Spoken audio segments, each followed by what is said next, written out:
días. ¿Quién vive en Nicaragua? Gente que no vende patria. ¿Qué tal? ¿Cómo les va? Bienvenidos y bienvenidas a Sin Fronteras. Hoy es viernes, el último viernes de octubre. Viernes 28 de octubre de 2022. Con Byron Baltodano y con Carlos José Hurtado cuando son las 6 de la mañana con 29 minutos. Sin Fronteras, la revista con William Griggs Vivado. En la primerísima 91.7 y 105.3 FM.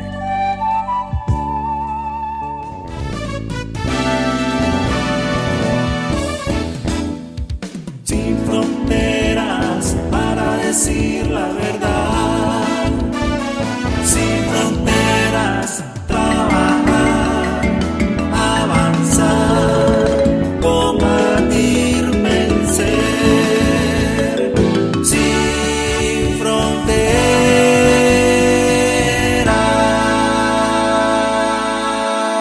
6 de la mañana con 33 minutos. Hay que estar atentos porque hay muchas probabilidades de que se forme una depresión tropical frente a las costas de Nicaragua, probablemente entre domingo y lunes, quizás un poco antes, dependiendo. O sea, es poco probable que se desarrolle como huracán, pero sí va a traer mucha lluvia. No, todavía no está definido exactamente el rumbo, pero es muy probable que en la mitad norte del Caribe y en las vecindades de Honduras iba a traer mucha lluvia. Hemos tenido días mayormente soleados en la última semana, más o menos, un poco más. Pero es probable, en esto de la meteorología caribeña es muy difícil pronosticar con certeza. Entonces es muy probable, según el último pronóstico del Centro Nacional de Huracanes de Miami, que advierte que ya hay un 70% de probabilidades que se forme la depresión tropical este fin de semana o a principios de la próxima, el lunes, pues. Entonces, repito, no es poco probable que se desarrolle este huracán, pero sí está acumulando mucha lluvia al circular los vientos, la humedad, el mar, el calor. De manera que hay que prepararse, como siempre, ¿verdad? Tenemos un extraordinario sistema nacional de prevención de desastres, el SINAPRED, los COMUPRED, las alcaldías, el Ejército de Nicaragua con la Defensa Civil, la Policía Nacional con un montón de brigadas que siempre envía, la Cruz Roja, los bomberos. Por cierto, ayer fue el acto, ¿verdad?, del Ministerio de Gobernación. Queremos saludar a los bomberos, a las brigadas de salvamento, a Migración, la Dirección de Migración y Extranjería, a los compañeros del sistema penitenciario.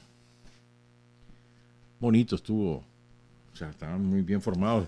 Ya tenemos, realmente son 3 instrumentos, ¿no?, que garantizan seguridad: Policía Nacional, Ejército de Nicaragua, Ministerio de Gobernación, con sus diversas especialidades. Y saludamos a su ministra, la compañera María Amelia Coronel, al viceministro Luis Caña, al comandante Ramírez, a todos los compañeros del Ministerio de Gobernación, y especialmente al compañero Luis Caña, pues que siempre es muy amable para ayudar a resolver el problema. Que espérame, sí, que ayer estuvo bonito. Ayer lo que pasa es que uno tiene poco tiempo, pues entonces ni modo, sí, es lo que queda. ¿Qué le vamos a hacer? Es que ayer vinieron aquí a Managua un grupo de compañeros de los combatientes, de los militantes históricos del Frente, de zona de Cerro Colorado, de Pancasán, de Guaslala, de La Dalia, y venían a visitar al compañero Pablito, que está enfermito, Pablito, el vaquiano histórico de la guerrilla. Entonces vinieron Alicia García Centeno, Guillermina García Centeno, Patricia García Centeno, aquí anduvieron las tres compañeras, con los hermanos Díaz Ochoa, Alonso, Filadelfo y Rogelio, ¿verdad? Y también andaba por aquí el compañero Ulises, que viene desde Guaslala, ahí me reclamó, dice que tengo que ir. Y el compañero Vicente Padilla, homólogo de la Estrella de Grandes Ligas, que es vicealcalde de San Ramón, andaba también por aquí. Entonces, un ratitito estuvimos con ellos y los queremos saludar porque allá en la montaña siempre están pendientes y activos, ¿verdad? Y bueno, el 27 de diciembre es su reunión, dice Tirsa Sáenz, ya promete ir, Tirsa Sáenz. Tirsa María, 27 de diciembre, va para allá. Y saludos especiales a Yanina Tijerino y a Sarita. Ahí andaba Sarita, renqueando, pero ahí anda. Muchas gracias a todos por habernos dado el honor de saludarlo el día de ayer. Queremos saludar especialmente al compañero Javier Antonio Gurdián Romero. Está cumpliendo el 30, el domingo es 30, ahora sí. Está cumpliendo 50 años, fíjate, este chaval, hombre. Nació como en el año del terremoto. Y ahí estaba, ¿de qué? De 30, de 50 días y 50 y pico de días de nacido. Increíble, ¿eh?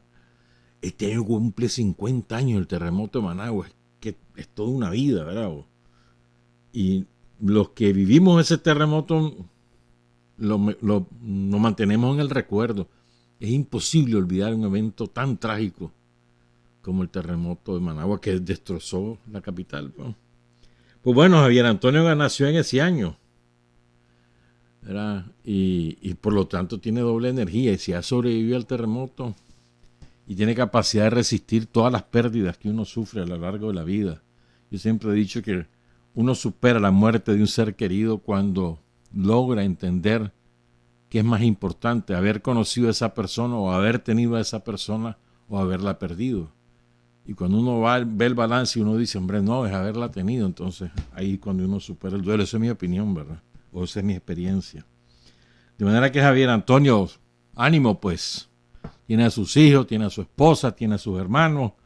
Y el saludo especial es del teniente primero en retiro del Ejército Popular Sandinista, el compañero Carlos Alberto Rivas Romero. Hoy a las 4 de la tarde en el Instituto Enrique Flores, allá en la Unidad de Propósito, va a haber un acto, van a recordar al compañero Freddy Anselmo Jiménez Pérez, porque hoy es su natalicio. ¿Verdad? El comandante Hermes, del que estuvimos hablando hace como 3 semanas, algo así, por ahí anda. De manera que organizaron hoy un acto, van a llegar todos sus amigos, sus conocidos, más los sandinistas del barrio, allí en el Instituto Enrique Flores a las 4 de la tarde, hoy viernes 28 de octubre. Bueno, vamos a ver. Fíjense, el miércoles les decíamos, ¿no?, cómo Irán había derrotado la intentona golpista con un saldo desde que empezó, que no empezó este año, pues tiene rato de haber empezado, ya van 4.000 muertos. Claro, Irán es un país gigantesco y en población, sobre todo en población, pero 4.000 son 4.000, hermano. Y el miércoles vienen los yanquis malditos y le mandan a un mercenario a un templo sagrado con un fusil Kalashnikov, así se dice, creo yo, y a disparar a los que estaban ahí orando, porque no estaban en un mitin político, no, estaban orando en un templo, hincado, orando, repito. Y este tipo llega con el fusil Kalashnikov, Y si no ha sido que le cierran la puerta del templo, esa masacre hubiera sido peor. Y aún así mató a 15.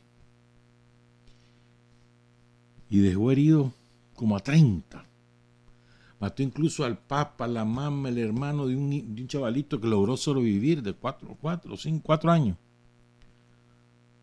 O sea, herido, pero ya está fuera de peligro. El niño se llama Artin.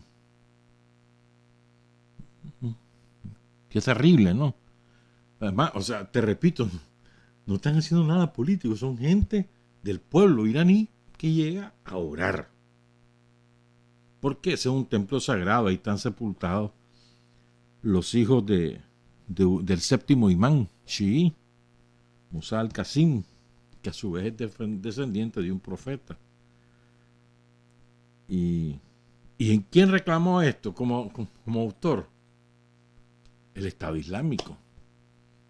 ¿Se acuerdan que hubo un momento en que el Estado Islámico que lo creó Estados Unidos, confesado por ellos? No lo invento yo. Y que en algún momento tuvo dominio de casi todo el Medio Oriente. ¿Se acuerdan? Hasta que Irán, con Soleimani, se metió con todo, mano. Boom, boom, boom. Finalmente los derrotaron. ¿Quién salvó a los restos del Estado Islámico? Adivinen ustedes. Los evacuaron en helicóptero de las ciudades sitiadas en Siria, sobre todo. Los evacuaron, repito, en helicóptero a los jefes y a los principales, digamos, cabecillas militares. Pero adivinen quién. Sí, ese mismo. Helicóptero estadounidense e inglés, y dicen que también francés. Los sacaron de las ciudades sitiadas donde iban a ser inevitablemente aniquilados y se los llevaron a Irak y Afganistán para hacer lo mismo y para seguirlos utilizando como fuerza terrorista contra los objetivos que ellos definen, pues, y en este caso es Irán. Entonces ellos tienen este grupo, ¿cómo recluta a su gente? Con una ideología tóxica, le dicen los iraníes, llamada Tafkiri. El Tafkiri, ¿verdad? Consiste en que es de extrema derecha, pues.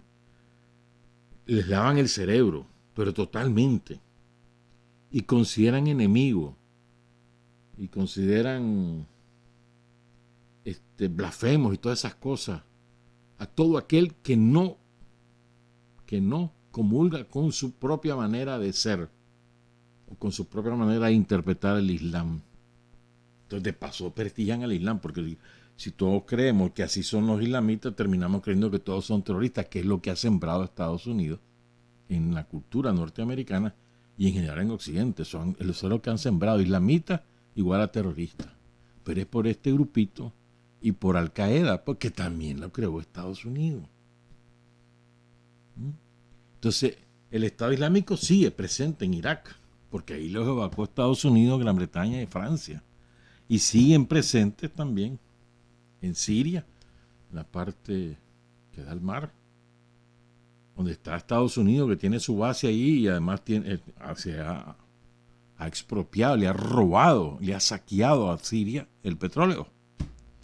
Y en Afganistán los están lanzando contra los talibanes y también matándose a distintos grupos étnicos en Afganistán con el propósito de mantener la guerra civil. Y este mismo grupo ahora lo lanzan contra Irán y están preparándolo para lanzarlo contra Rusia y contra Tayikistán, contra Kirguistán, contra Uzbekistán, contra Bielorrusia. Como lo advertía ayer el presidente de Rusia, Vladimir Putin, tuvo una reunión ayer con los jefes de seguridad, de inteligencia de los países que integran la Comunidad de Estados Independientes. Y esta es una de las amenazas. ¿Verdad? Es importante, es importante. Fíjate, oigan esto, ¿ves?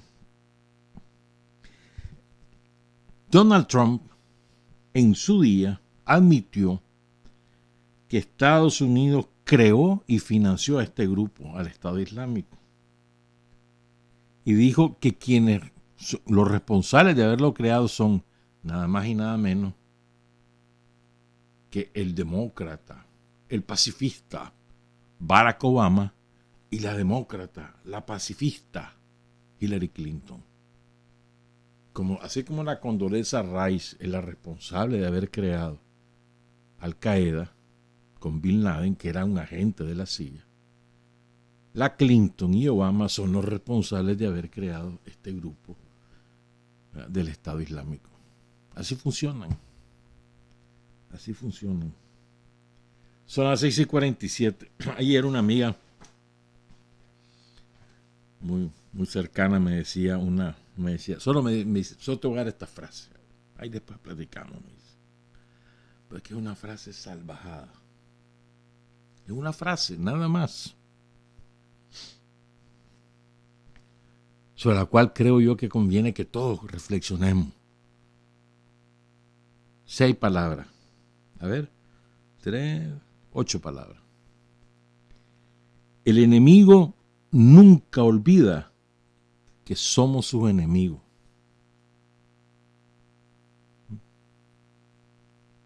Lo repito. El enemigo nunca olvida que somos sus enemigos. No solo se refiere a nosotros, esa frase, en general. Y lo podés traducir en distintos ámbitos, ¿no? Tu enemigo de clase jamás va a olvidar que vos sos su enemigo. Jamás. Podrá sonreírte, darte un abrazo, podrá firmar acuerdos con vos, pero jamás olvida que vos sos su enemigo. Nosotros somos los babosos que terminamos creyéndonos esos discursitos de pacifismo, de no sé qué, de no sé cuánto, de armonía, de conciliación. Y nos terminamos creyendo que ya no somos enemigos, somos amigos, pues somos adversarios, pero no somos enemigos. No, ellos jamás olvidan que vos sos su enemigo. Y que apenas pueda te va a destruir.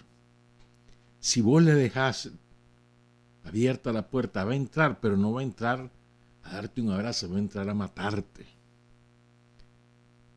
Si vos tenés algún momento de descuido, ese momento lo va a aprovechar y te va a tirar a matar. El enemigo nunca olvida que vos sos su enemigo. Eso también lo aplicas en términos militares, ¿no? Pero en el sentido político es sumamente importante. O sea, vos no podés bajar la guardia nunca. Nunca. Porque estamos en guerra, una guerra que no es militar, que no es con fusiles, no es con bombas, no es con tanques, pero es una guerra. Y los yanquis nos tiran a matar todos los días. Lo que pasa es que nosotros no nos dejamos. Y sus aliados aquí, una parte de la jerarquía eclesiástica católica, y gran parte, si no todos, los magnates, esos son sus aliados. Los magnates están tranquilos, los tenemos quietos, que es diferente. Quieto, haga sus reales. Cumpla la ley y haga sus reales. No nos vamos a meter en eso, pero quieto. Cuidado, se mete a conspirar, porque en el momento que usted conspire, nosotros le caemos encima. Si usted quiere hacer reales, hágalo. Ahí está el marco legal. Cumpla con las leyes, con los impuestos. Exporte, importe lo que le dé la gana, haga sus reales. Pero no se meta a conspirar. Que usted es brother de los yanquis, siga haciéndolo. Pero no se le ocurra irle a pedir a los gringos que siga haciendo la guerra contra Nicaragua. Porque si usted se le ocurre andar cabildeando para eso, incurre en violación de la ley y es traición a la patria. ¿Sí me entendés, verdad? Sí. Los tenemos quietos, pero no es que están quietos. Porque la correlación de fuerzas internas es abrumadoramente a nuestro favor. Hemos construido esa mayoría, hemos construido esa hegemonía, que es una hegemonía política, ideológica y jurídica. No es económica, claro. Pero tenemos los resortes del poder muy asiduos, fuertemente asiduos. Pero vuelvo a la idea. El enemigo nunca olvida que vos sos su enemigo. Si se agazapa. Puede ser que haga como las tortugas. Se encierra en su caparazón, esperando el momento en sacar la jupa y sus patitas para empezarnos a dar unas cuantas patadas. ¿Sí? Se agazapa, se esconde, empieza a morder por aquí, a morder por allá, a tejer alianza, a sembrar reales aquí, a sembrar reales allá, a chantajear. Le encanta chantajear a los yanquis, les encanta. Les agarra un secreto a alguien privado o económico o político, entonces lo tienen cogido y le dicen, si no haces esto yo lo revelo. Les encanta, ese es uno de los métodos favoritos de los yanquis, el chantaje. Y así acobardan a mucha gente. Mira, si no haces lo que te digo, vos tenés a tus hijos allá en Estados Unidos. Vos tenés a tu mamá en Estados Unidos. Vos tenés, qué sé yo, pues a tu amante allá en Estados Unidos. Si no haces lo que te digo, te lo saco de ahí. Mira, vos tenés reales allá en tal banco. Y los tenés en tal paraíso fiscal. Si no haces caso, te los quito. Les encanta, ese es su método favorito. Con el objetivo de enderezar ese individuo contra su enemigo de clase, que somos en este caso nosotros, ¿no? Pero eso lo hacen no solo los yanquis, eso lo hacen los ingleses, eso lo hacen los españoles, eso lo hacen los franceses, los alemanes, los italianos, los suizos. Son enemigos. Ellos jamás se olvidan que vos sos su enemigo. Nosotros somos, repito, los babosos.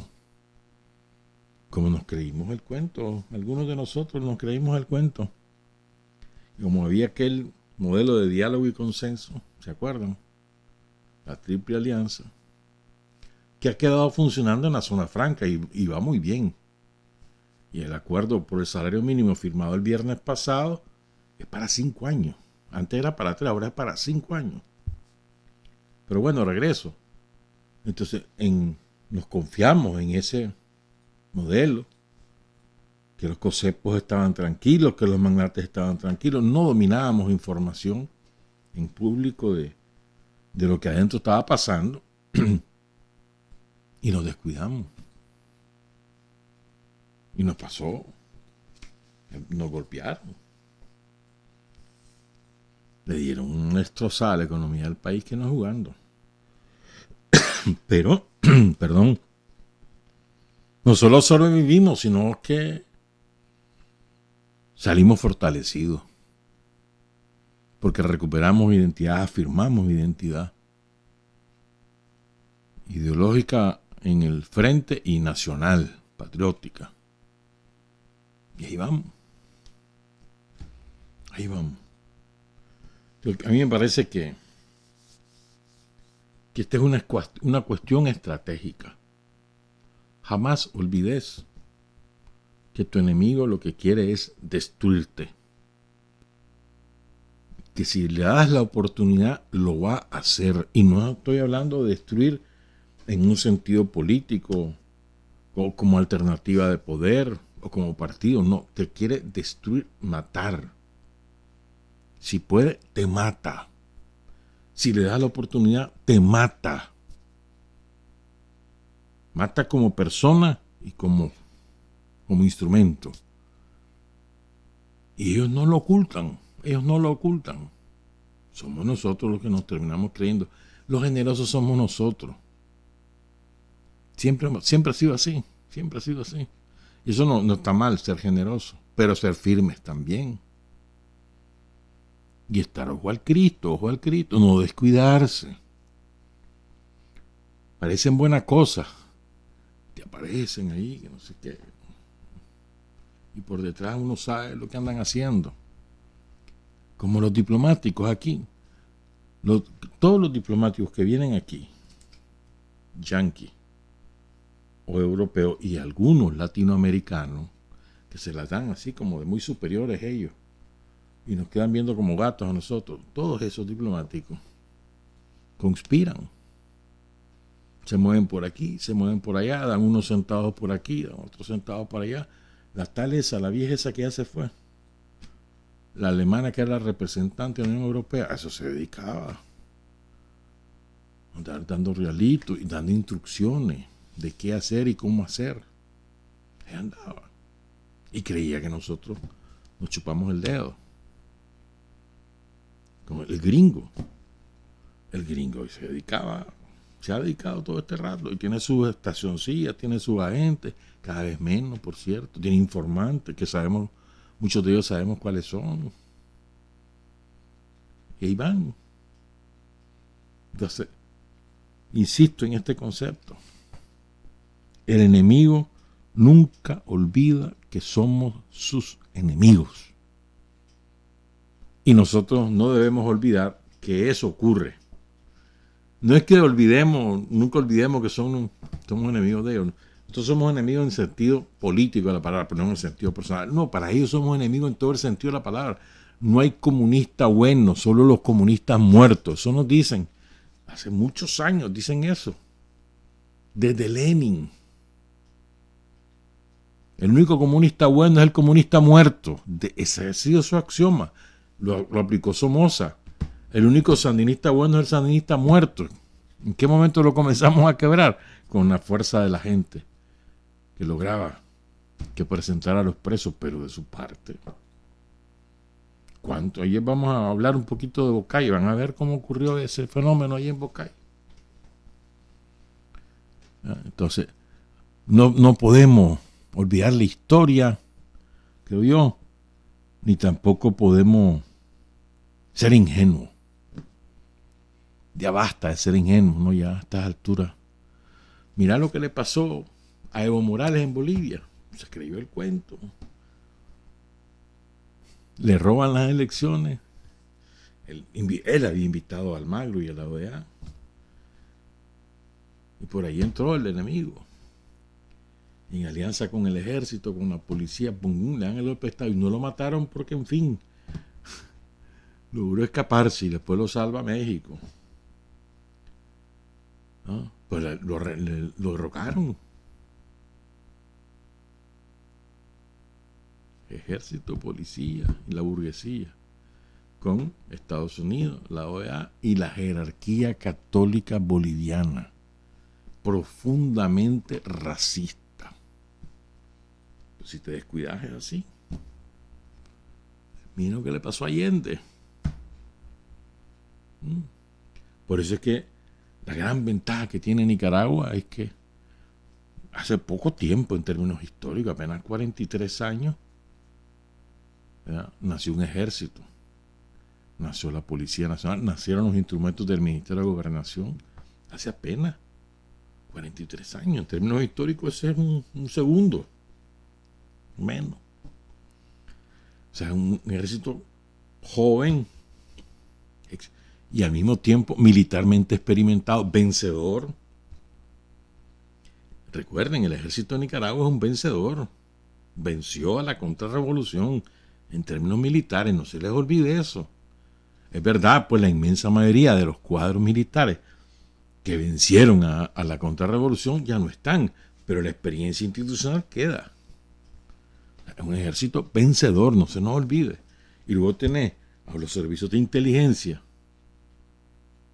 del Estado de Nicaragua, que están en el ejército y que están en la policía, que son vencedores. Vencedores. Acuérdate lo que hicieron los muchachos y las muchachas de la seguridad del Estado, de la contrainteligencia, en los años 2000, ¿no? Perdón, en los años 80, y como ellos impidieron que aquí la contra montara su frente interno y nos destruyera un montón de cosas. Esa es una experiencia que acumulamos. Entonces tenemos esa gran ventaja, un ejército vencedor. Y luego tenemos una policía que ha sabido, fíjate, la Policía Nacional ha sabido superar momentos sumamente complicados, difíciles. Los años 90 y los 2000 fueron muy difíciles para la Policía Nacional. Y aguantaron, hermano. Sus principales cuadros aguantaron. Pudieron llegar ya exhaustos, pero llegaron al 10 de enero de 2007 y entonces han podido reconstituirse. Entonces, esos instrumentos son vitales para disuadir al enemigo de un embate peor. Son vitales para controlarlo y para disuadirlo, las dos cosas. El enemigo nunca olvida que somos sus enemigos. Debería ser un lema de nosotros, ¿verdad? Y muchas gracias a la compañera por habernos trasladado esa reflexión. Vamos a hacer una pausa y después volvemos con otras cosas. Son las 7:02. Hay hombres que luchan un día y son buenos. Hay hombres que luchan un año y son mejores. Pero hay hombres que luchan toda la vida. Esos son los imprescindibles. 7 de la mañana con 6 minutos. ¿Cuándo fue? El miércoles. El miércoles, ya después del programa, la comandante Doris Tijerino, saludo a la comandante Tijerino. Ayer se me corrió, no quiso que la viéramos, pero bueno, así es esto. Pero bueno, entonces la comandante Tijerino me mandó un video de unos compañeros que están celebrando un acto que son los compañeros retirados de la dirección octava del Ministerio del Interior. Algún día vamos a hablar de eso, ¿verdad? Esa gente fue especial, ¿no? En la defensa de la revolución, la dirección octava del Ministerio del Interior, chacho, les rindo el charro. Otro día hablamos de eso, sí. La comandante Tijerino era la jefa. Entonces me manda a un compañero que está cantando a capela, es decir, sin instrumentos que lo acompañen, un himno, una cosa muy bonita. Y yo jamás la había escuchado, jamás. Entonces me dice la comandante Tijerino, es el himno de la octava, de la dirección octava del Ministerio del Interior. Y dice, lo que pasa es que si nosotros éramos tan clandestinos que ni eso lo conocen. Y ahora que lo conozcamos, sí. Yo aquí tengo, lo que pasa es que el sonido es de un celular, o sea, el compañero está allá al fondo y quien está tomando el sonido está en primera fila, pero como unos 15 metros de distancia, entonces el sonido es fatal. Pero se oye, pues yo me acuerdo que distinguí Camilo Ortega, entonces le pedí a la comandante Tijerino si estaba eso grabado en algún lugar para podérselos transmitir a ustedes, compartirlo con ustedes. Me dijo que lo van a buscar, pero por lo menos la letra, le digo. Y me mandó la letra. Entonces la quiero compartir hoy. La quiero compartir. Dice: adelante, compañero especialista, que la victoria siempre alcanzarás. Aquel que lucha con ideas sandinistas, y de él nuestro pueblo orgulloso estará. Sufrirás encierro siendo libre. Es linda esa frase. El mundo externo no contemplarás, mas para ti eso no es temible. Tu moral siempre en alto tendrás. Camilo Ortega fue el primero, su ejemplo siempre debes seguir. Su vida él la entregó por este pueblo, tú también decidido debes estar a morir. Y luego repiten el estribillo. Pero esa frase yo no sé quién es el autor de este himno o la autora. Esa frase es salvajada. Sufrirás encierro siendo libre. Y lo define, creo, con exactitud, hermano. Porque son compañeras y compañeros que son libres, que pueden ir de un lado a otro, pero están encerrados porque su actividad es absolutamente secreta. A veces se tienen que aislar de la propia familia y perderse. Es una frase muy linda. Y recuperan el ejemplo de Camilo, ¿no? Del cual todo el mundo habla bien. Y no porque sea hermano de Daniel, sino vos oís a todos los compañeros que lo conocieron, aunque estuvieran en otras tendencias, todo el mundo habla bien de él. De Camilo Ortega Saavedra. Por eso fue descrito como Tomás el apóstol de la unidad. Camilo era el puente entre las tendencias. Por ejemplo, él era de la tendencia insurreccional o tercerista y no dejó de suministrarle armas a la EPP que estaba en la montaña, a Omar Cabeza, al propio Omar. En ese momento estaba en ello. Bueno, eso es otra historia. Muchas gracias a la comandante Tijerino. Queda pendiente el compromiso de que nos va a mandar el himno bien grabado. Aquí nosotros no tenemos un estudio para grabar música. Se puede hacer, pero no queda con calidad. Radio Sandino sí tiene buenos estudios. Buenos estudios. Y que la grabe el compañero que la cantó en ese acto, porque tiene bonita voz. Que no busquen cantantes profesionales. María Alfonsina también. Pero bueno. Entonces, ahora, ¿saben qué me encontré por ahí? Estas cosas que uno tiene guardadas. Me encontré el informe de Daniel en 1991. Hace 31 años. ¿Sabes? Sí, 31 años. Al primer congreso que llevó el nombre del comandante Carlos Núñez Tella, de Roque. Entonces, en la portada del folleto, que ayer andaba buscando otras cosas y uno se encuentra, me encontré otro documento que el lunes lo vamos a compartir. Entonces, en la portada aparecen una frase de Sandino, una frase de Carlos Fonseca. Comparto esa frase de Carlos Fonseca.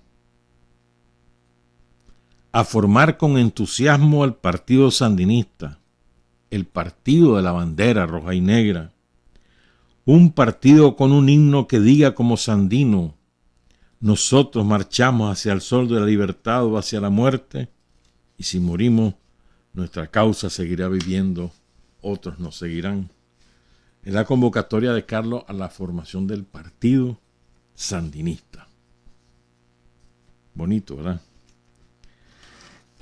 Pero bueno, yo no estoy claro por qué en distinto oficialmente quedó registrada la fecha 27 de octubre como para recordar a los caídos en la primera experiencia político-militar del naciente Frente Sandinista, que significó Raití, Bucay, Patuca. No sé por qué, porque realmente no hubo un día donde cayeron los compañeros, sino fueron varios días en distintos eventos. La mayoría de ellos fue capturada viva y asesinado. La mayoría. Hubo otros compañeros que cayeron en combate. Pero fue a lo largo de varias semanas.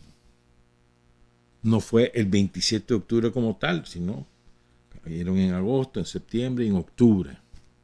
Pero no sé por qué fijaron el 27 de octubre. Lo ignoro, sinceramente. Vos le dejas a Tomás, cuando recuerda lo de Bucay, ni siquiera habla de fecha. Y le deja a Pomares, como Pomares es de los que acompaña al coronel Santos López, obedecen al coronel Santos López, ya van a saber por qué.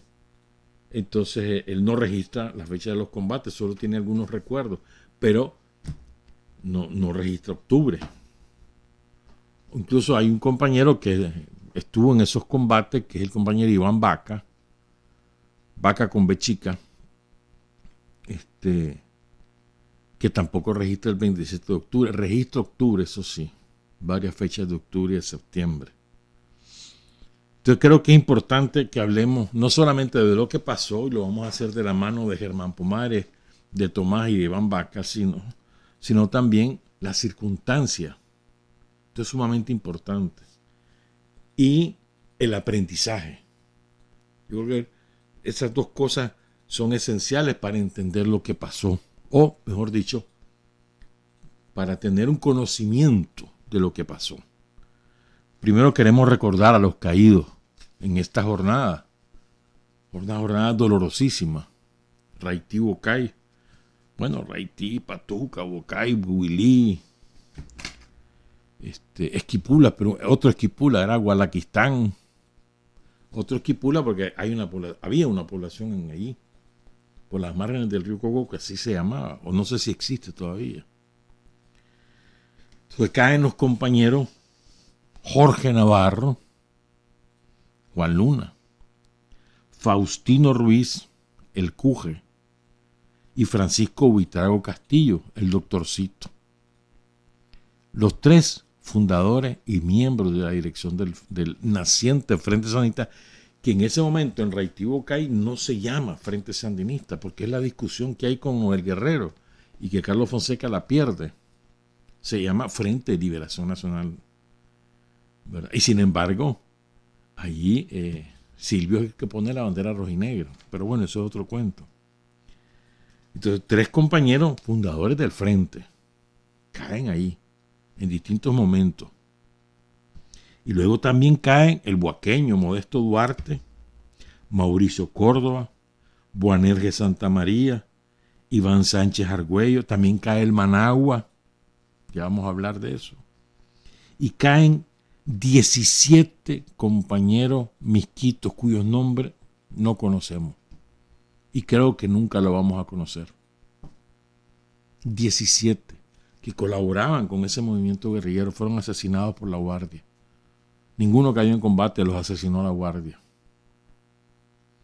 ¿Verdad? Después de una dispersión grande, eran alrededor de 58, 60 compañeros involucrados en el esfuerzo. Combatientes eran de los que van en las dos columnas 17, 17, 34 combatientes, pero después había un grupo de compañeros que los ayudaba en tareas políticas, logísticas y demás, pues. Pero la inmensa mayoría se dispersó. Unos agarraron para Managua, para Matagalpa, para Estelí, para El Viejo. Otros agarraron para Honduras.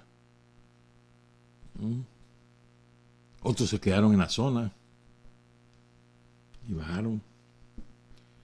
Y otros cayeron.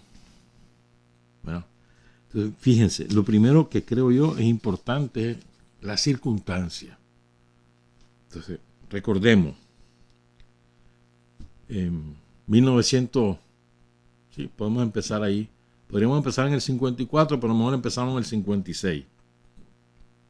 Rigoberto López Pérez se inmola y ejecuta al asesino de Sandino.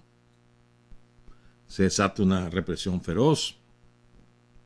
Eso causa a su vez una reacción, sobre todo de la juventud nicaragüense, que emprende distintos esfuerzos armados, como el del Chaparral, el de Raudales, el de Julio Alonso, el de Charles Haslam. Bueno, montones de esfuerzos, distintos de esfuerzos. Eran chavalos jóvenes y algunos no tan jóvenes que decían, chocho, hermano, nos dejan otra, hay que buscar cómo votar a este desgraciado, bueno, nos están matando a todos, pero sin una concepción ideológica clara, sin ninguna organización militar tampoco, pero con aquella pasión por la libertad, ¿no? Viene la Revolución Cubana, que es un parteaguas mundial. Hay muchos chavalos de la época que buscan cómo ir a ver lo que estaba pasando en Cuba. Pero todo el chavalero antisomocista de la época, con ideas conservadoras incluso, agarraron como una romería, una peregrinación a La Habana, a conocer a los barbudos, a conocer a Fidel, a ver qué pasaba, ¿verdad? A ver de qué manera nos ayudaban para hacer movimiento armado. Aquí también hay imagen y semejanza de lo que hizo el ejército rebelde en Cuba. Entonces hubo distintos esfuerzos, ¿verdad? En uno de tantos, al principito, es que el Che, ¿verdad? Manda al grupo de compañeros combatientes cubanos, entre ellos Renán Montero, otro hombre indispensable para entender la resistencia de los años 80. Entonces, entre ellos Renán, el Chaparral, y en el 61, más o menos, o después, sí, más o menos en el 61, el Che recibe a Tomás, a Noel Guerrero y a Rodolfo Romero. Solo cuenta Tomás en La paciente impaciencia. Y entonces, en la reunión, al final, les entrega, creo que $20,000. Entonces, lo recibe Noel Guerrero, que estaba a cargo del grupo. Y con esos $20,000 es que se organiza Haití Bocay. Entonces, este es el otro factor importante. Entonces, el ambiente, la efervescencia política, el clima de represión que hay en el país después de la ejecución del asesino de Sandino, ¿verdad? La revolución cubana, los esfuerzos guerrilleros que han sido derrotados por la Guardia, que son aislados, que no tienen una cohesión ideológica ni política ni militar.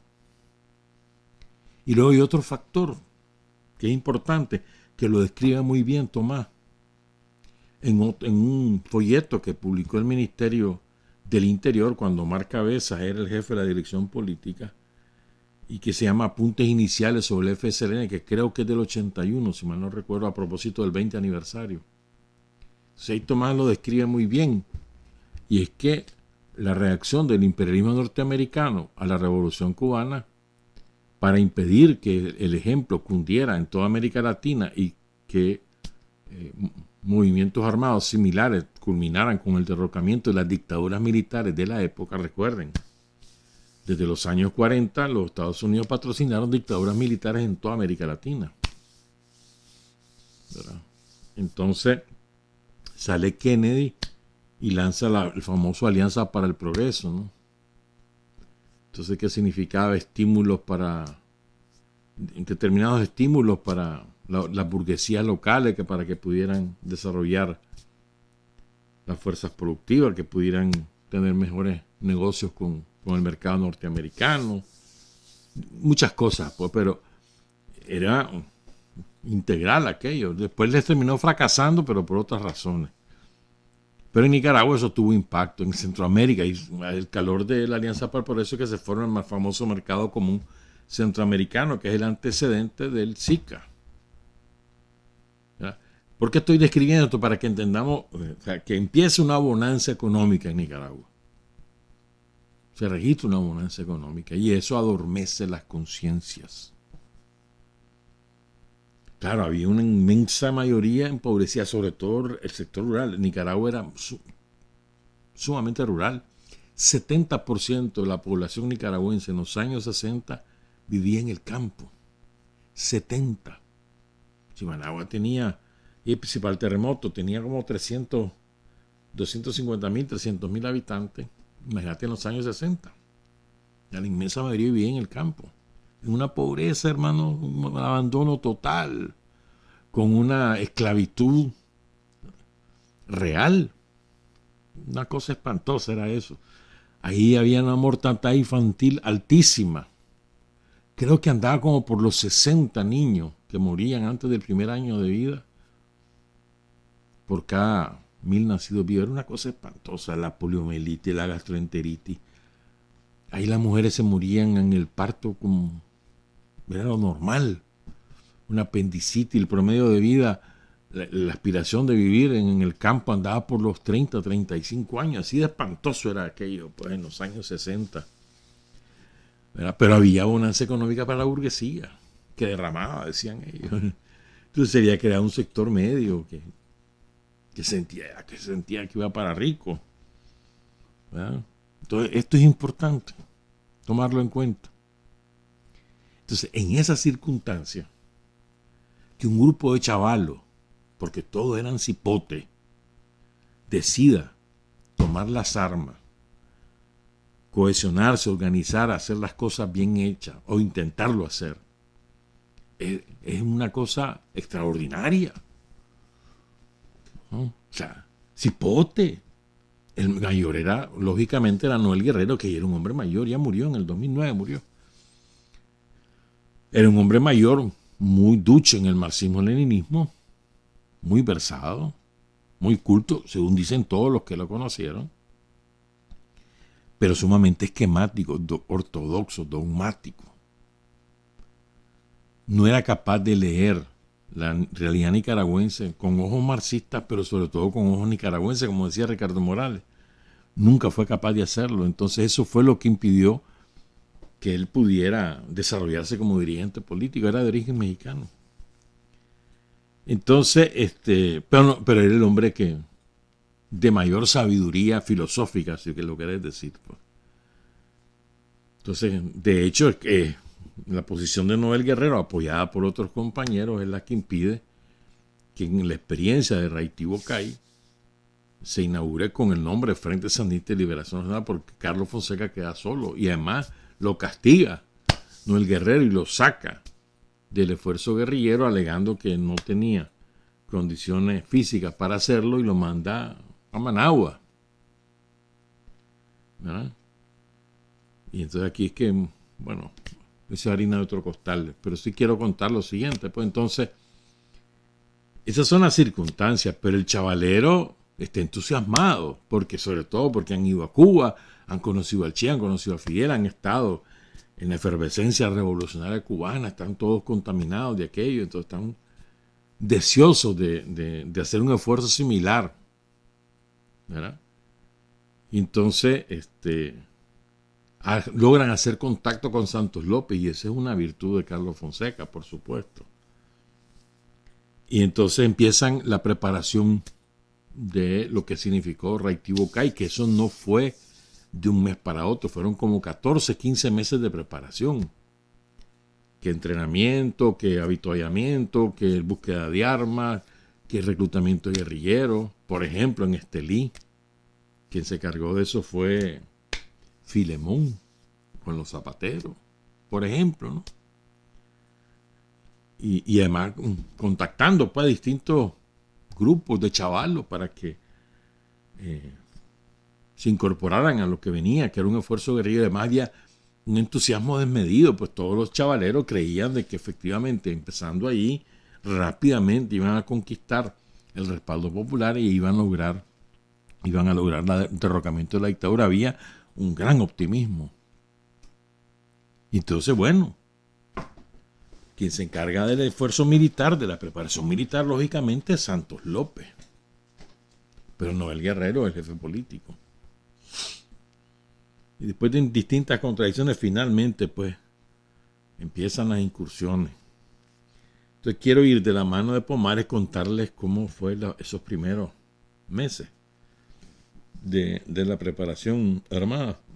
Sin embargo, también quiero recordar lo que dice Tomás en esos apuntes iniciales, para que nos ubiquemos, pues.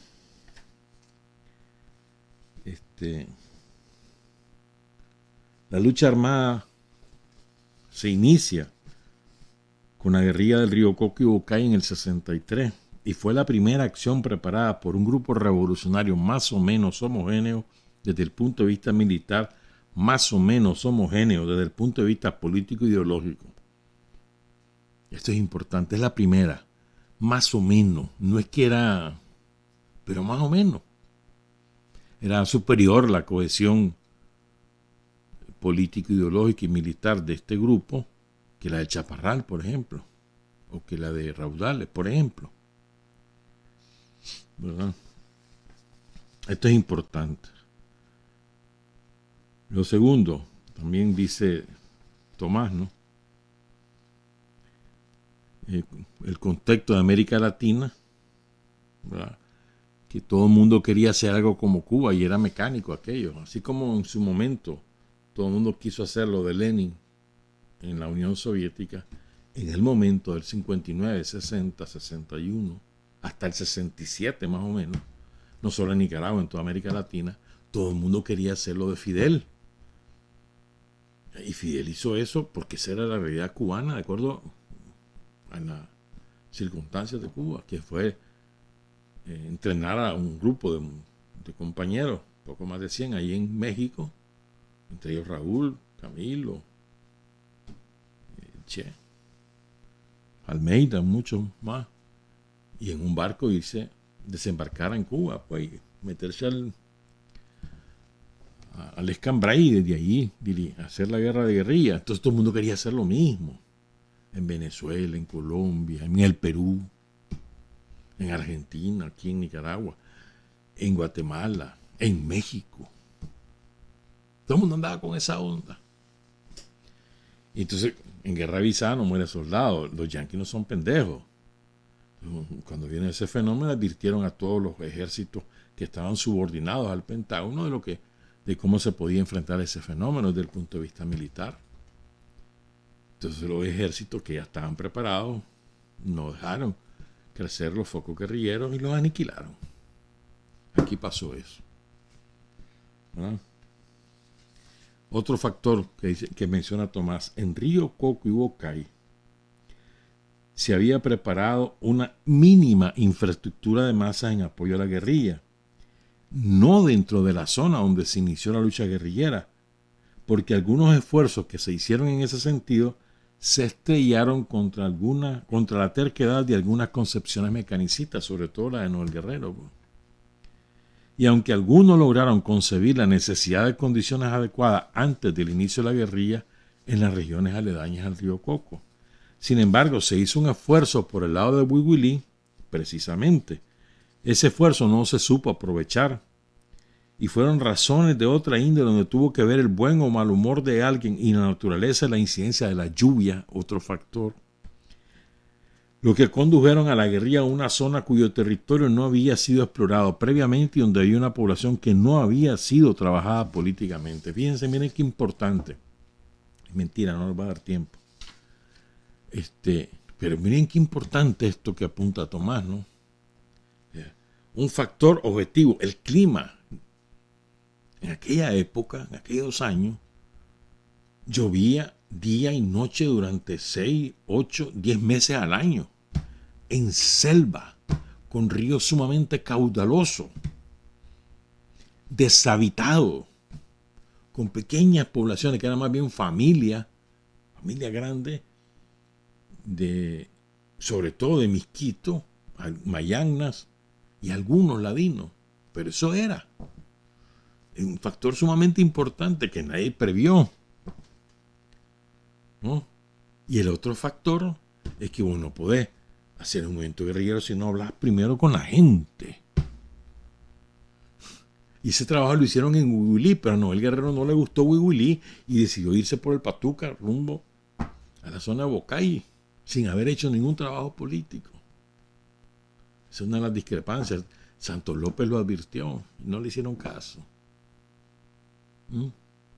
Sin condiciones políticas vos no podés hacer un esfuerzo militar. Es mentira eso. Y además sin tener garantizado el avituallamiento. ¿Qué es eso? Que la comida, que las medicinas, que tener retaguardia para gente que quede herida o enferma. No podés hacerlo. Ya. Todos esos factores sumamente importantes, pues. Entonces, dice Tomás, el error táctico dentro de una concepción general acertada se convirtió para nosotros en una primitiva y difícil escuela que nos reafirmó lo justo de la concepción general y reveló desde el comienzo la importancia del trabajo entre las masas y con las masas. La experiencia del río Coco y Bocay constituyó una derrota, no exactamente una derrota desde el punto de vista militar, porque los principales problemas que se tuvieron ahí no se originaron en los encuentros armados, sino precisamente en la ausencia de condiciones inmediatas sobre el terreno para la supervivencia de la guerrilla. No existían líneas de abastecimiento, la naturaleza es muy inclemente allí y se carecía hasta de comida, de ropa y finalmente de armas, lo que condujo pues a la decisión de regresar a la base original. Estamos claros, esto es muy importante. Después vamos a ver si nos da tiempo para las conclusiones, pero quiero ahora ir con Pomares. Por cierto, ahí les hemos presentado una foto que me olvidó describirlas. Hay una foto ahí de Francisco Buitrago con Joaquín Absalón Pastora. O sea, nos las pasó Yamil, el hijo de Francisco Buitrago, que trabaja en la alcaldía de Ciudad Sandino. Yamil nos pasó esta foto, nos pasó otra donde está Francisco Buitrago con su papá, o sea, el abuelo de Yamil, Reinaldo Buitrago Celedón. Eso es en Terrabona, porque de allí es Francisco Buitrago, de Terrabona. Y otra foto ahí de Francisco Buitrago con Marcos Altamirano, que fue sumamente importante en aquellos días iniciales para el Frente Sandinista. Marcos Altamirano, en aquella época los dos estudiaban en el Instituto del Norte, que después recibió el nombre de Liceo Picado.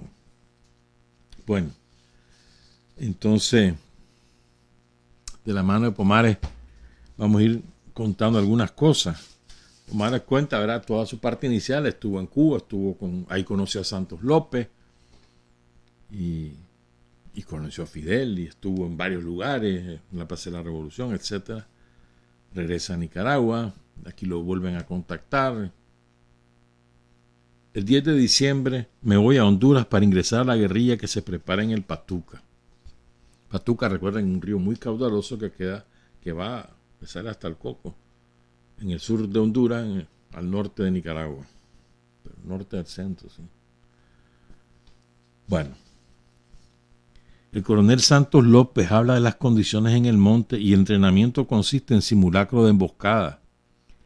La última patrulla se embosca y las otras continúan caminando sin enterarse de lo ocurrido a la patrulla de atrás. En el campamento le pregunto al coronel por qué el compañero Tomás Borges está sin responsabilidad en el grupo. Me responde que había cometido un error, por lo que Noel Guerrero decidió que no integrar el grupo. Sin embargo, el compañero Tomás se fue siguiendo a la guerrilla acompañado de un hombre de montaña hasta que la encuentra y se incorpora después de pedir disculpas. Fue aceptado nuevamente.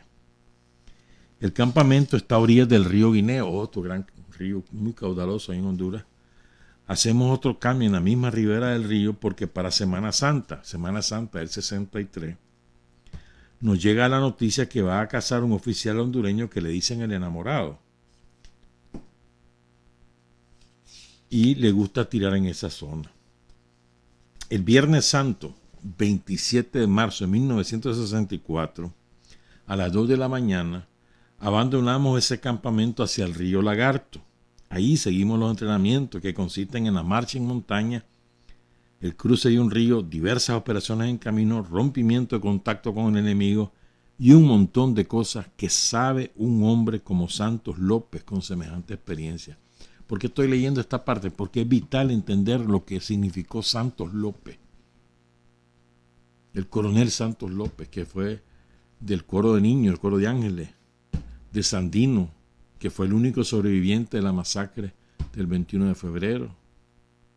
O sea, es imprescindible conocer lo que fue Santos López como eslabón vital entre Sandino y las nuevas generaciones para entender el surgimiento mismo del frente.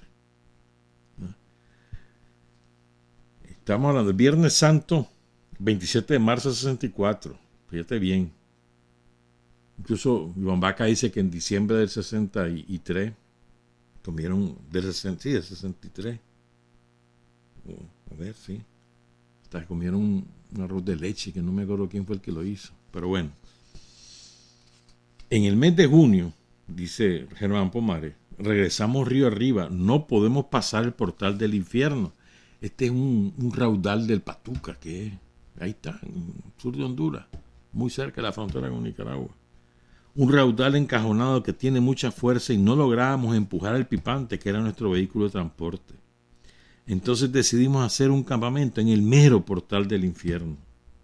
Estábamos acampando cuando llega Francisco Buitrago, después llega Navarrito, Jorge Navarro y Rigoberto Cruz.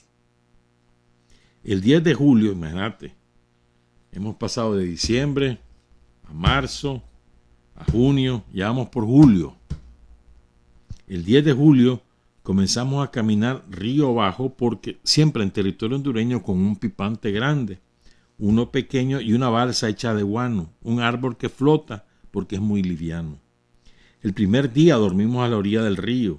Al siguiente día salimos después de haber comido un buen pedazo de carne de danto que tiramos un día antes. El 11 de julio, fíjense, volvemos a acampar en el mismo río. Dormimos bien porque no llovió.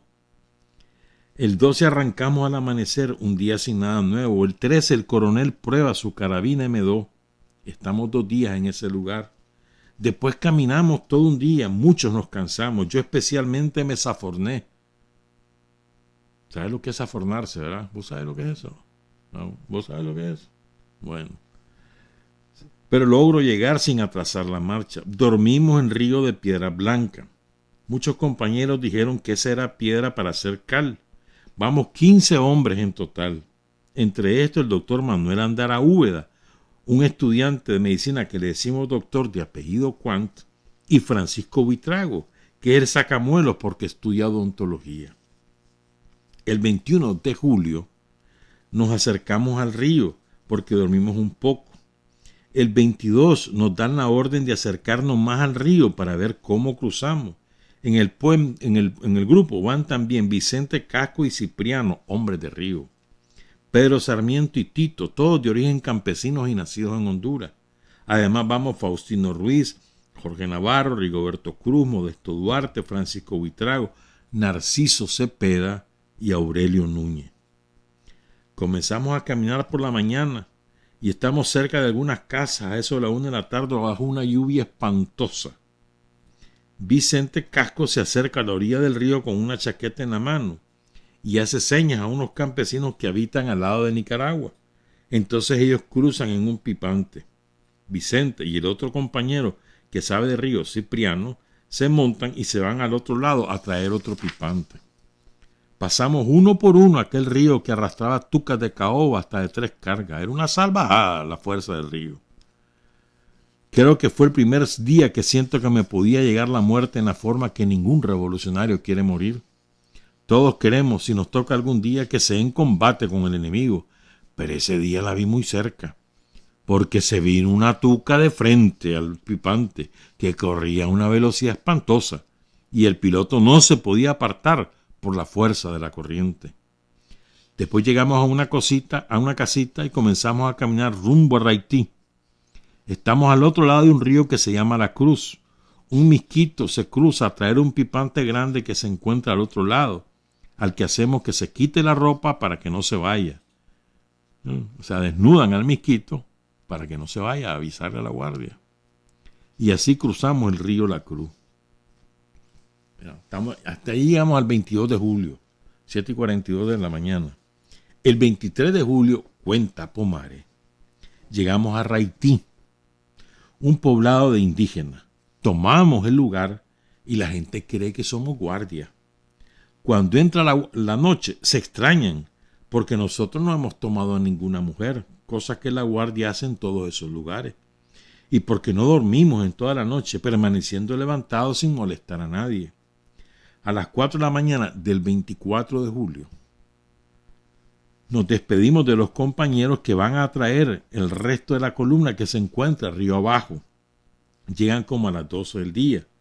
Salimos río arriba, llevamos a Chabel Olivas, que llega cuando estamos en el poblado. Su pipante nos sirve mucho porque anda un buen motor. Tomamos otro pueblo que se llama Gualaquistán. Allí amanecemos el día 24. Recogemos algunas provisiones y las trasladamos a Cerro Redondo, donde dejamos al resto de la columna y partimos rumbo a Bocay, donde podríamos capturar algunas otras provisiones y pipantes para trasladar al resto de compañeros río arriba y desarrollar la guerra en un lugar donde hubiera más población que hable nuestra propia lengua. En el lugar donde nos encontrábamos, en Gualaquistán, nadie hablaba español. El 25 de julio salimos de Gualaquistán, Santos López, comandante de la columna, Jorge Navarro, Francisco Buitrago, Modesto Duarte, Mauricio Córdoba, Iván Sánchez, Rigoberto Cruz, Pedro Sarmiento, Francisco Trejos, Agustín Fuentes, Sebastián Montoya, Cipriano, Vicente Casco, Tito, José Olivas, Narciso Cepeda, Mauro y yo, Germán Pomares. En la noche dormimos en unas chozas. Ahí le compramos un chancho a los indios del lugar. Unos lo cocinamos y le dejamos la manteca. Esta era una recomendación del coronel Santos López, quien decía que así el campesino quedaba agradecido. Te comía la carne, pero le dejabas la manteca. Sabiduría, ¿verdad? El 26 de julio seguimos caminando rumbo al Bocay para tomarlo. En cada casa que vemos damos un rodeo a pie para ver a quién encontramos y no hallamos a ningún varón. Nos faltan unas 2 vueltas en el río para llegar a Bocay cuando encontramos una casa donde solo está una mujer y su chiquita, su niña. Hablando con ella en Misquito nos dice que si somos los que anduvimos en una avioneta un día antes. El coronel se chivea y ordena que recojamos los tiros, dejamos los pipantes y seguir a pie. El pipante nos va a seguir con las mochilas. Tenemos 1 hora de ir en camino cuando se cruzan unas mujeres que vimos en la mañana.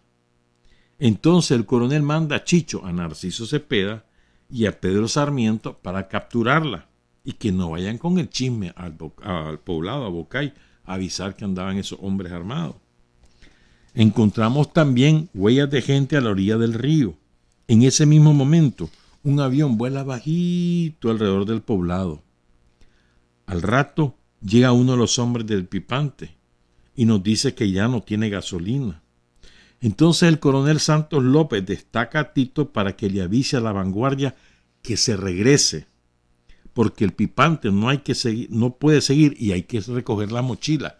Recuerden, se topan a la gente, el coronel, las mujeres dicen que si son los de la avioneta, entonces el coronel se chivea, dice vámonos a pie, que el pipante no siga con las mochilas en el pipante, ¿verdad? Y vamos rumbo a Bocay, pero como se vuelven a encontrar la gente y ven la avioneta, el coronel se chivea aún más, y además, se queda sin gasolina el motor del pipante, y hay que sacar las mochilas que llevaba el pipante, y en las mochilas van las municiones, va la comida, va ropa.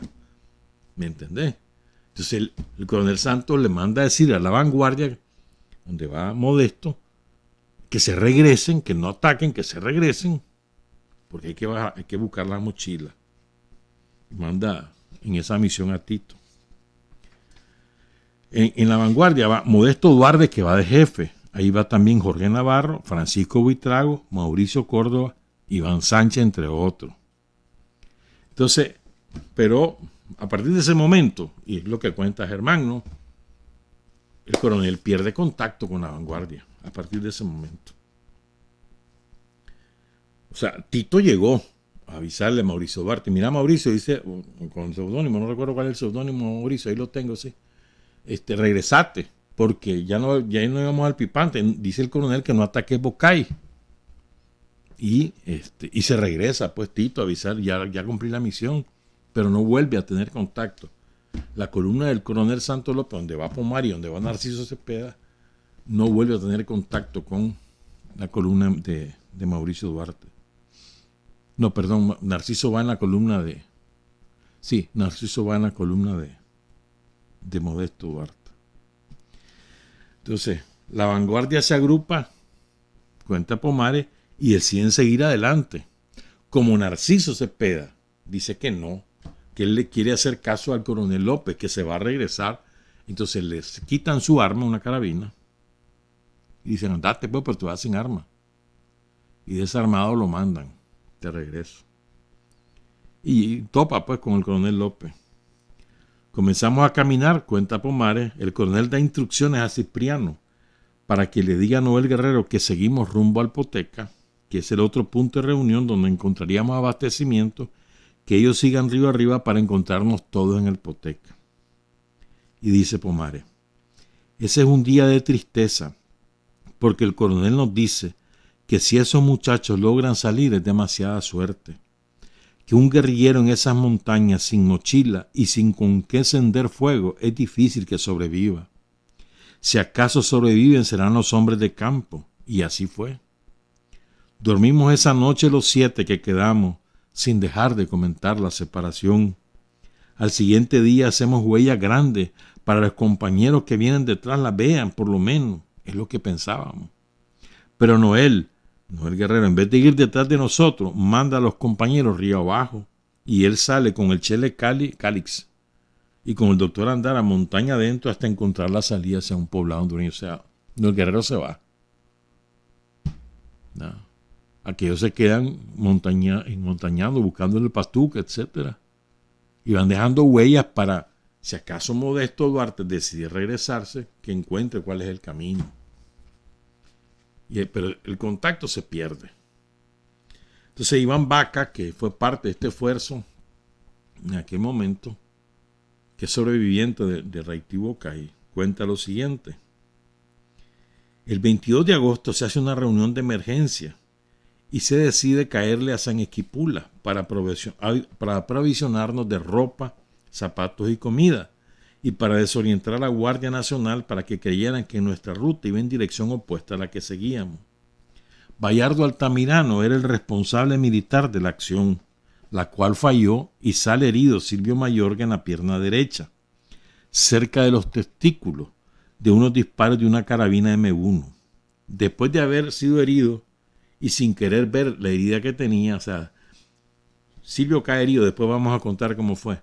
Cae herido, ¿verdad? Entonces no quería ver dónde estaba herido, porque él creía que el balazo le había cercenado los testículos. Eso es lo que creía Silvio, que le habían dejado sin huevos, pues. Entonces, como no quería ver la herida, le pregunta a Bayardo Altamirano, que era el jefe. Creo que perdí una parte de mis atributos, le dice Silvio Mayorga. ¿Verdad?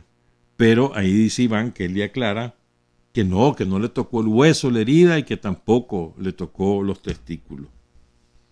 La herida fue taponeada con la corteza desmenuzada de un árbol medicinal por Pedro Pablo Río, el indio, ese árbol le llaman quina, la gente del lugar. Y en el combate mueren varios guardias, una mujer misquita que colaboraba con la guardia y una vaca. Eso cuenta Iván Vaca. Ahora oigan lo que cuenta Tomás. Nos asomamos a tomar San Esquipula. Llegamos ya entrada la noche. Íbamos adelante con Silvio Mayorga, Pedro Pablo Río, Cristóbal Guido, el Managua, y el resto se quedó a cierta distancia. El Managua era un hombre de Managua que había llegado a parar allí huyendo de un coronel porque él se había metido con la esposa del coronel. Entonces salió huyendo y se fue a meter hasta el río Coco, imagínate. Aquí nunca me van a encontrar. Ahí se casó con una misquita, la misquita estaba embarazada y ahí se incorporó a la guerrilla. Y después cayó en esta experiencia del Raitibocay, él cae en combate el Managua. Nunca se supo su nombre, solo se le conoció como el Managua. Entonces sigo con el cuento de Tomás, que barbaridad, a las 7:53. Cruzamos un puente que era un árbol caído y nos agazapamos a pocos metros de los guardias, que encendían las brasas de los cigarrillos interrumpiendo la oscuridad. En nuestro escondite sostuvimos una discusión musitada, así quedito, casi gestual, con Silvio Mayorga. Alguien sostenía que los guardias que se dibujaban a contraluna eran esos guardias. Otros aseguraban que no eran guardias, que eran misquitos, que estaban fumando. Por esa misma razón, Silvio, no son indios. Porque ¿de dónde los cigarrillos? No son indios, son guardias. Pero todo esto quedito, así bajito, ¿me entiendes? Susurrando. Así, entre que si eran guardias y que entre que no eran, ante nuestro asombro, vemos la sombra de Silvio Mayorga adelantarse y enfrentarse. Recuerden, esta parte de la columna va a cargo de Bayardo Altamirano. Entonces, Silvio sale del escondite y a pecho descubierto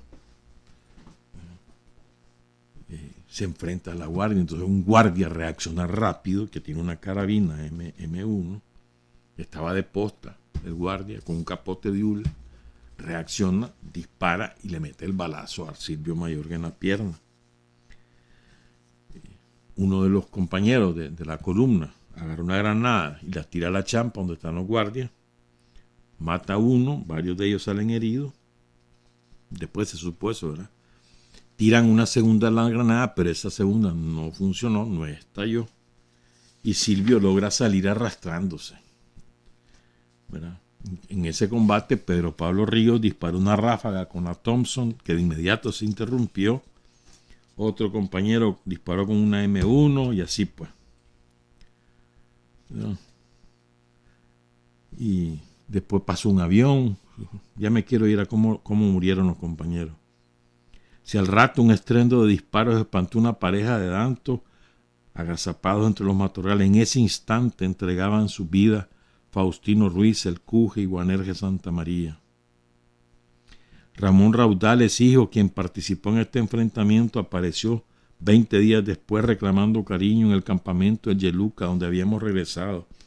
Tenía los ojos ininteligibles, parecía un espectro.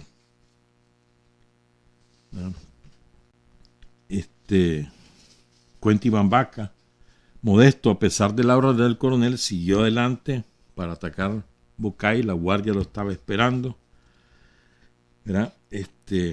Modesto logra escapar, pero se pierde. Y después de varios días sin comer, se llega a meter a una casa de un campesino que resulta ser un juez de Mesta, que se llamaba Bernardino Palma. Lo denuncia a la guardia y la guardia captura a Modesto Duarte. Lo amarran durante varios días a un árbol sin darle de comer, cerca de la casa de un campesino, ahí por la quebrada de Oquiguás, en un lugar llamado La Niña, cuenta Iván Vaca, en San José de Bocay. Mientras estaba amarrado ahí al árbol, Modesto Duarte intentaba terapiar a los guardias, pues, convencerlos de la justicia de la lucha, que se luchaba por los pobres, en que ellos también eran pobres, pero no hubo manera, pues. Finalmente lo desamarran y lo fusilan. Y el anillo de bachillerato, Modesto, que siempre lo portaba, se lo robó el guardia. Perdón, se lo dieron como premio al juez de Mesta, el que lo denunció, a Bernardino Palma. Todas estas cosas se supieron después, obviamente, ¿verdad? El 28 de agosto, en la orilla nicaragüense del río Coco, Faustino Ruiz y Guanerge Santa María, el Leonés y el Managua, que estaban recién integrados, preparan una emboscada esperando que pasaran pipantes con guardias, pero los guardias se dan cuenta, disparan sus fusiles y granadas. A Faustino Ruiz, cuenta Iván Vaca, lo entierran verticalmente con el propósito de infundirles temor a los colaboradores. Varios guardias murieron porque se dieron vuelta 2 pipantes por la fuerza de los raudales y ahí murieron ahogados, pero no por el combate. Y cuenta Tomás, el grupo de Modesto Duarte no atacó Bocay, sino que decidió buscar la salida por el lado de Matagalpa. Iván Sánchez fue capturado, Modesto se perdió y también lo capturaron. Navarrito, Chico Buitrago y Mauricio Córdoba fueron entregados a la guardia por unos finqueros. Todos ellos fueron asesinados. Rigoberto Cruz, Pablo Úbeda, decidió no confiar en nadie, sino que con otros 2 compañeros siguió caminando hasta llegar a un lugar seguro cerca de Matagalpa. Dice Iván Vaca, Mauricio Córdoba, Francisco Buitrago e Iván Sánchez fueron capturados varios días después en un estado de inanición completa, es decir, muertos de hambre, caminando, resistiendo la lluvia, la picadera de zancudo, la diarrea que da, sin agua tampoco, y perseguidos por la guardia. O sea, imagínense esa situación. Y entonces finalmente los capturan muertos de hambre.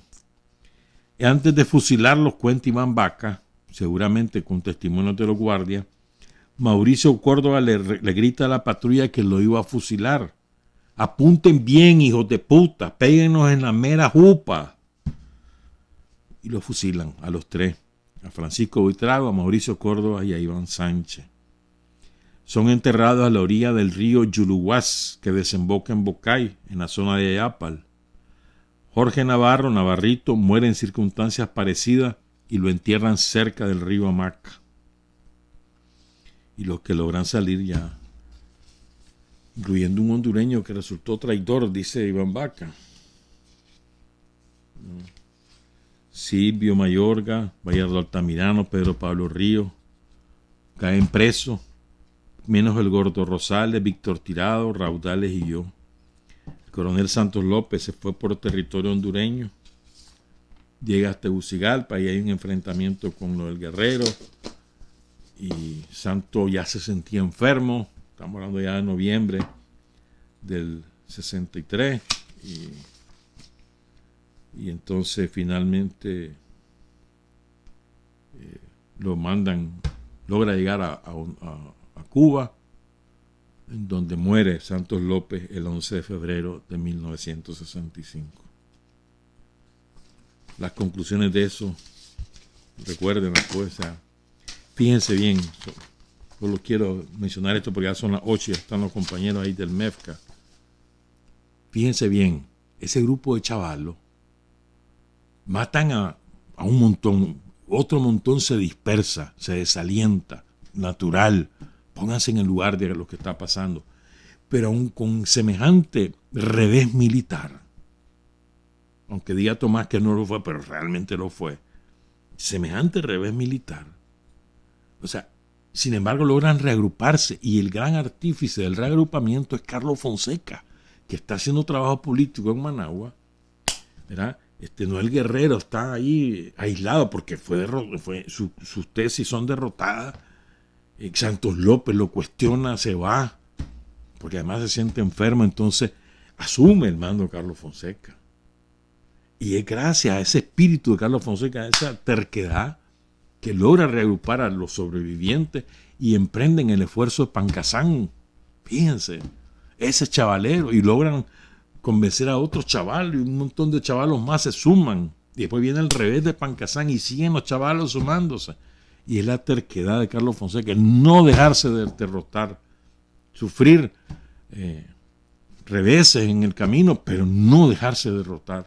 Y ahí va Carlos Fonseca y el resto de chavales, y van, hasta que culmina el 19 de julio. El camino nunca fue fácil, lleno de tropiezos. Trabajar, avanzar, combatir, vencer. Patria y libertad. Revolución es sentido del momento histórico. Es cambiar todo lo que debe ser cambiado. Es igualdad y libertad plenas. Es ser tratado y tratar a los demás como seres humanos. Es emanciparnos por nosotros mismos y con nuestros propios esfuerzos. Es desafiar poderosas fuerzas dominantes dentro y fuera del ámbito social y nacional. Es defender valores en los que se cree, al precio de cualquier sacrificio. Es modestia, desinterés, altruismo, solidaridad y heroísmo. Es no mentir jamás ni violar principios éticos. Es convicción profunda de que no existe fuerza en el mundo capaz de aplastar la fuerza de la verdad y las ideas. Revolución es unidad, es independencia, es luchar por nuestro sueño de justicia para Cuba y para el mundo, que es la base de nuestro patriotismo, nuestro socialismo y nuestro internacionalismo.